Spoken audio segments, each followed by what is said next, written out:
सर्व वार्ताहर मित्रांचे मनापासून स्वागत। माझ्यासोबत युवक काँग्रेसचे अध्यक्ष महबूब शेख, मुंबईचे अध्यक्ष श्री भोसले आणि श्री रवी वरपे हे देखील आहेत।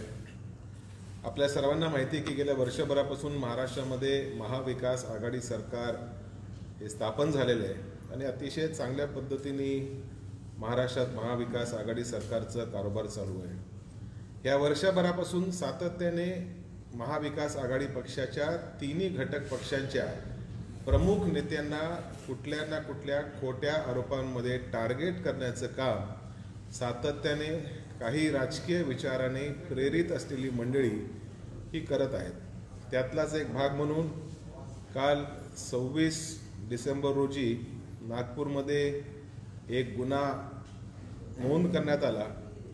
त्याच्यामध्ये आरोपीचं नाव महबूब इब्राहिम शेख, राहणार शिरूर कासार असं ते नाव होतं आणि ते नाव आल्यानंतर राज्यातली भारतीय जनता पक्ष कामाला लागलं आणि त्यांनी एक नवीन दावा केला की हा आरोपी म्हणजे राष्ट्रवादी युवक काँग्रेसचा महाराष्ट्राचा अध्यक्ष माझ्या शेजारी बसलेला महबूब शेख आहे। ही बातमी महबूब शेखला कळल्यानंतर महबूब शेखनी सुरुवातीलाच आमच्या सर्वांनी माहिती दिली।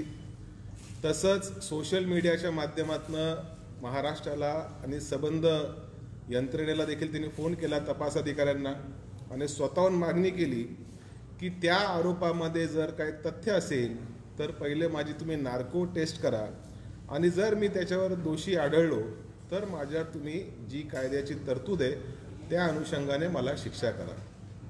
हे सगळं होत असताना तपास यंत्रणा स्वतःचं काम करत असताना देखील आमच्यावर अतिशय जवळून प्रेम करणारी भारतीय जनता पार्टी जे पुन्हा येण्याचं स्वप्न पाहत आहे त्याच्यातले अनेक बडे नेते यांनी थेट औरंगाबादचं शहर गाठलं आणि त्या ठिकाणी आंदोलनाची सुरुवात केली आहे। तसंच नागपूरलाही गृहमंत्र्यांच्या निवासाच्या बाहेर एक आंदोलन सुरू झालं।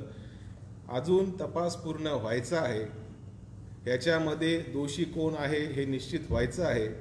हे सगळं व्हायच्या आधीच भारतीय जनता पार्टीने महबूब शेख ह्या विषयाला घेऊन एक राजकीय रंग दिला आणि पर्यायीने राष्ट्रवादीच्या माध्यमातून महाराष्ट्र सरकार बदनाम कसं करता येईल याचा एक डाव त्यांनी आखलेला आहे।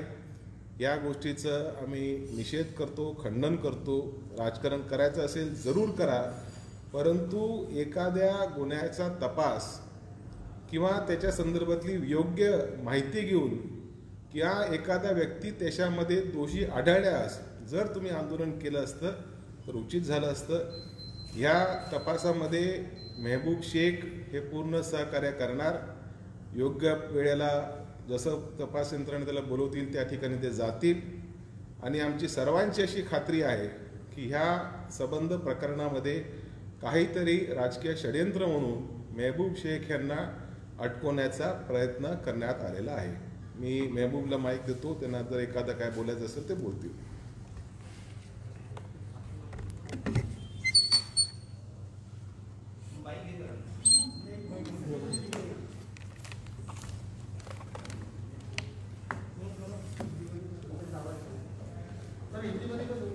नंतर घेतो, आत्ताच घ्यायचं हिंदी, पहिले महबूबचं होते मग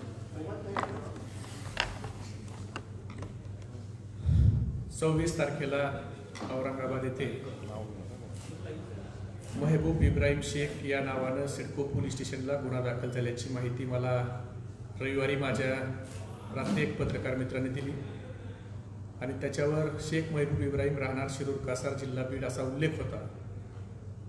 ते वाचल्याच्या नंतर मी संबंधित पोलीस स्टेशनच्या PIला फोन केला आणि आपल्या पोलीस स्टेशनला असा गुन्हा दाखल झाला आहे आणि ह्या नावाचा आरोपी आहे आणि जर हे खरं असेल तर शिरूर कासारमध्ये महबूब इब्राहिम शेख नावाचा मी सोडता दुसरा कोणीही माणूस नाही असं मी स्वतःहून तिथल्या PIला सांगितलं। तर त्यांनी सांगितलं आम्ही सकाळी याच्यावर बोलतो, आमच्या तपास अधिकारी मॅडम बोलतील। त्याच्यावर मी परत तपास अधिकारी मॅडमशी बोललो आणि त्यांना सांगितलं की मॅडम याची चौकशी करा, नेमका हा महबूब इब्राहिम शेख कोण आहे, कारण तुम्ही जो पत्ता दिलाय त्या पत्त्यावर महबूब इब्राहिम शेख राहणार शिरूर हा मीच आहे, दुसरा कुणीही नाही.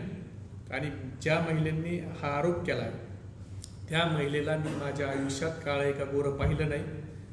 त्यांच्याशी मी कधी फोनवर बोललो नाही.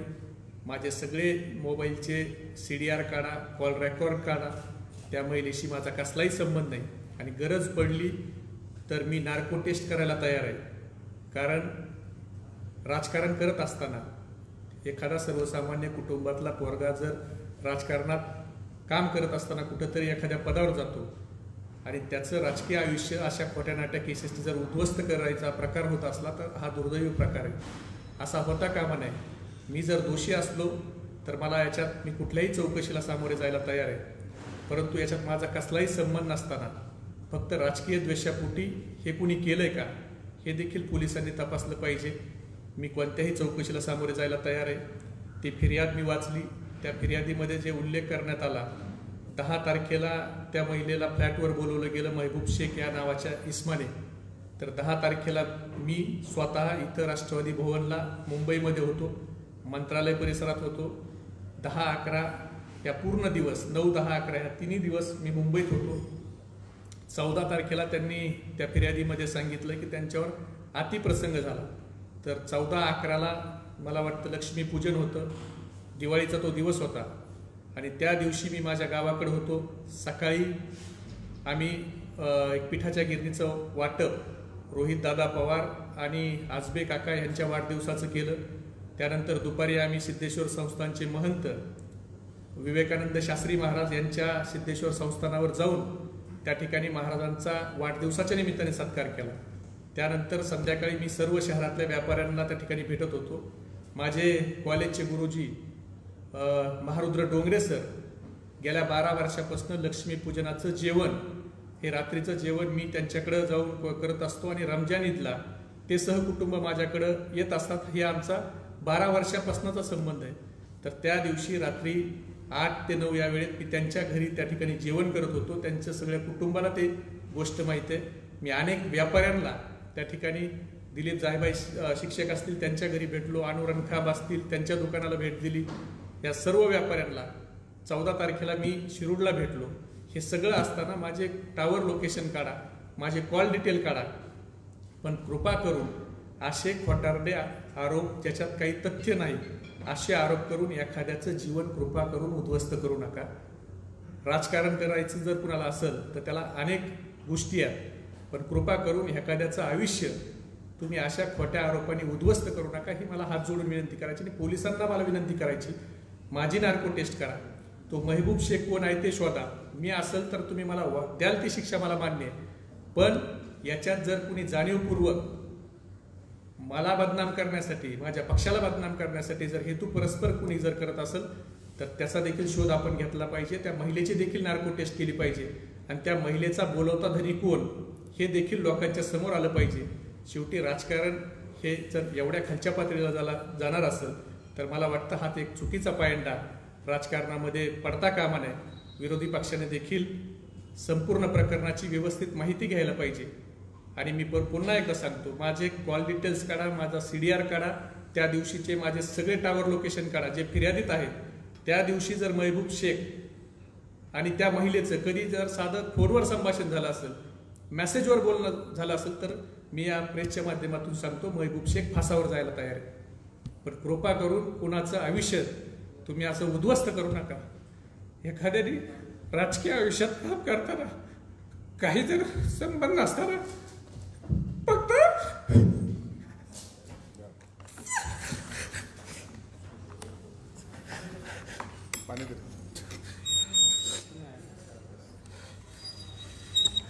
सत्य काय असतं ते आपल्याला सर्वांना माहितीच आहे. आणि एखाद्या सच्च्या पदाधिकाऱ्यावर अशा पद्धतीचा जेव्हा प्रसंग येतो तेव्हा सच्चाई ही तोंडातनं नव्हे तर अश्रूंच्या रूपाने आपल्या सर्वांच्या समोर येते. महबूबच्या सोबत आम्ही सर्व पक्षातले लोक आहोत. त्याच्यावर झालेला हा आघात राजकीय सूडबुद्धीने झाला आहे असा आमचा सर्वांचा आत्तापर्यंतचा निकष आहे. आणि येणाऱ्या काळामध्ये तपास यंत्रणेला, पोलीस यंत्रणेला पूर्णपणे सहकार्य करून खऱ्याचं खरं आणि खोट्याचं खोटं करण्याची भूमिका राष्ट्रवादी काँग्रेस पक्षाची आहे.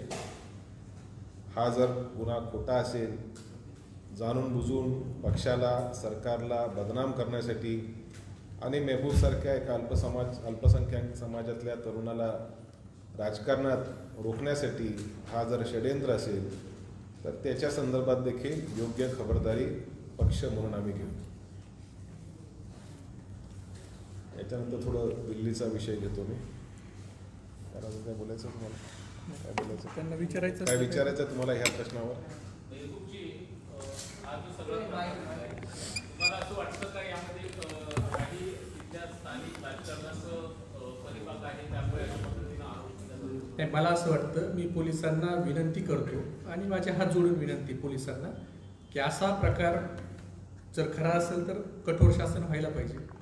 पण दुर्दैवाने जर कुणी राजकारण याच्यात करत असेल तर हे देखील शोधलं पाहिजे की कुणाच्या पोटात सर्वसामान्य कुटुंबातून आलेले मुलं हे कुणाच्या डोळ्यात चालतात आणि याच्या मागं कोण आहे, ह्यांचा बोलावता धनी कोण आहे, हे देखील पोलिसांनी शोधलं पाहिजे. मला विनंती करायची त्यांना की तुम्ही ह्या प्रकरणाचा छडा लावा, नाहीतर उद्या हे आरोपाचं सत्र सुरू होईल आणि कुणीही सामान्य कुटुंबातली पोरं हे राजकारणात पुढं येऊ शकणार नाहीत याने.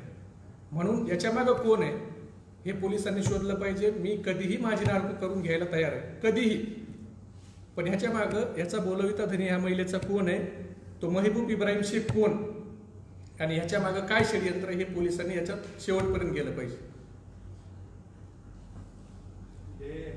तुम्हाला वाटतं ते विरोधी पक्षातले लोक आहेत ते संशय आहे? असं आहे की आज ज्या पद्धतीने आंदोलनं होत आहेत, जे ठरवून केली जात आहेत आणि कुठल्याही प्रकारची माहिती न घेता जर अशा पद्धतीनं आंदोलनं केली जात असेल तर मला वाटतं याच्यात काहीतरी ठरवून चाललंय आणि ह्या प्रकरणात काहीतरी राजकीय त्या ठिकाणी वास यायला लागलाय. एवढ्या मोठ्या प्रकरणात माहिती न घेता जर आंदोलन केली जात असतील एखाद्या राजकीय पक्षाकडनं तर मला वाटतं कुठंतरी ही गोष्टचा विचार पोलिसांनी केला पाहिजे. शेवटपर्यंत ह्या घटनेच्या मुळापर्यंत गेलं पाहिजे.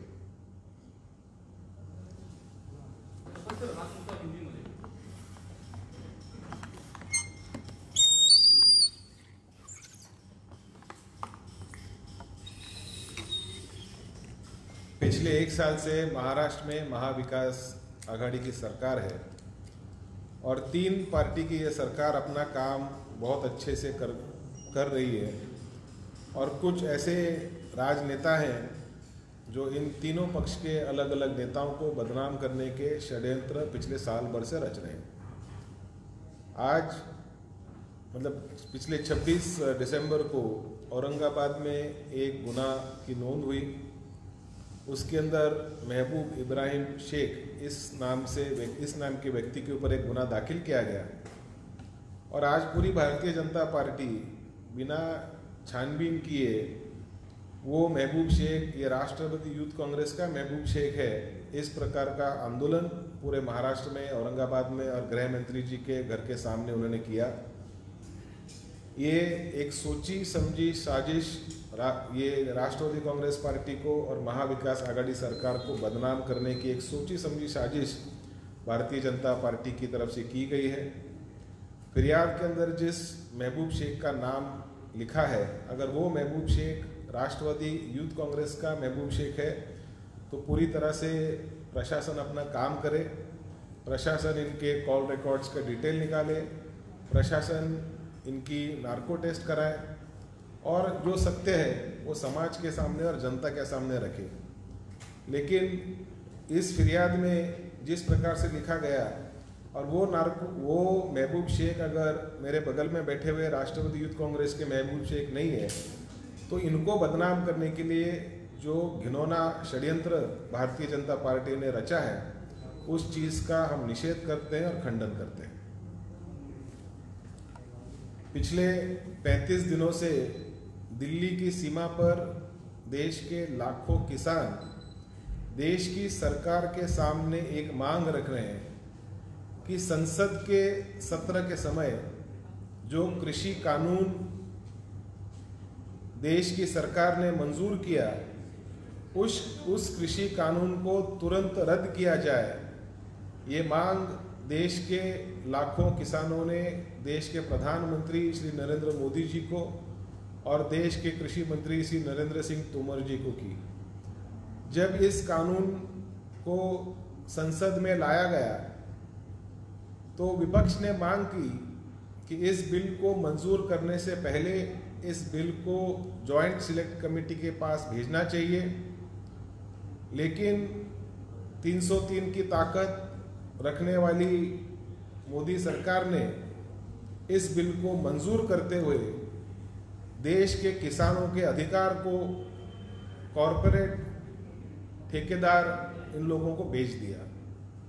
आप देख रहे हैं कि जिस प्रकार से लाखों किसान भाई आज दिल्ली की सीमा पर आ पहुंचे हैं और एक आस लगा के बैठे हैं कि आज जो चर्चा सरकार और किसानों के बीच में चल रही है, उस चर्चा के माध्यम से कुछ फल निकले, कुछ डिसीजन निकले और वो डिसीजन किसान के हक में हो। इस मिट्टी को सींचने वाला जो हमारा किसान भाई है उसकी रक्षा में हो। ये कानून दो ही मांग उन्होंने रखी है। ये कानून जो पिछले संसद के सत्र में मंजूर हुआ उस कानून को खारिज किया जाए। दूसरी मांग ये है कि आने वाले समय में किसान के संदर्भ में अगर आप कोई कानून करना चाहते हैं तो राष्ट्रवादी कांग्रेस पार्टी मांग करती है कि उस कानून के ऊपर संसद में चर्चा हो, बहस हो और चर्चा के माध्यम से, जनता के माध्यम से पूर्ण रूप से एक कंसेंसस बनाने के बाद कोई कानून जनता के ऊपर थोपना चाहिए।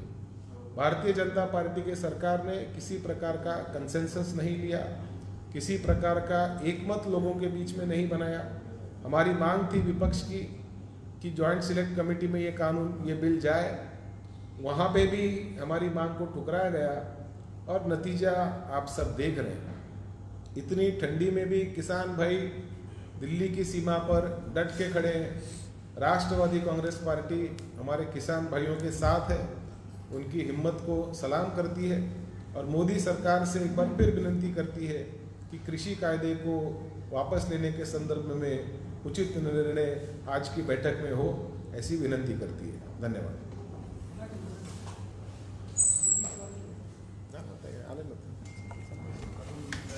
हाँ?